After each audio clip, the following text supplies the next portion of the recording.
मोमिनो, जब तुम नशे की हालत में हो तो जब तक उन अल्फाज को जो मुंह से कहो समझने न लगो, नमाज के पास न जाओ, और जनाबत की हालत में भी नमाज के पास न जाओ, यहां तक कि गुस्ल कर लो।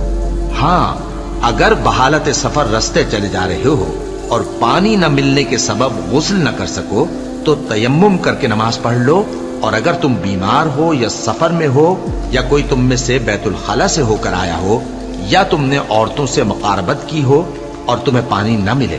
तो पाक मिट्टी लो और मुंह और हाथों का मसा करके तयम्मुम कर लो।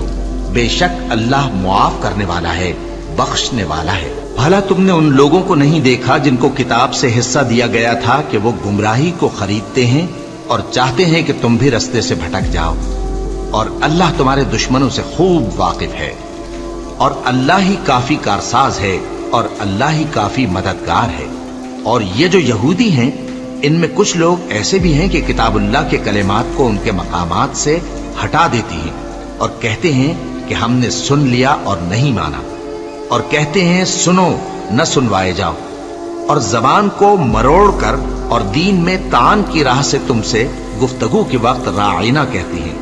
और अगर यूं कहते कि हमने सुन लिया और मान लिया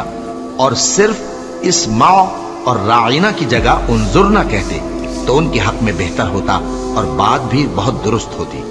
लेकिन अल्लाह ने उनके कुफ्र के सबब उन पर लानत कर रखी है, तो ये कुछ थोड़े ही ईमान लाती हैं। ऐ किताब वालों,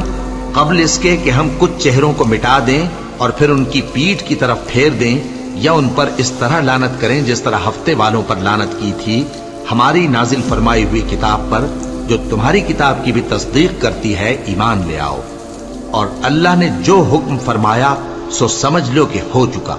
अल्लाह इस गुनाह को नहीं बख्शेगा कि किसी को उसका शरीक बनाया जाए, और इसके सिवा और गुनाह जिसको चाहे मुआफ कर दे,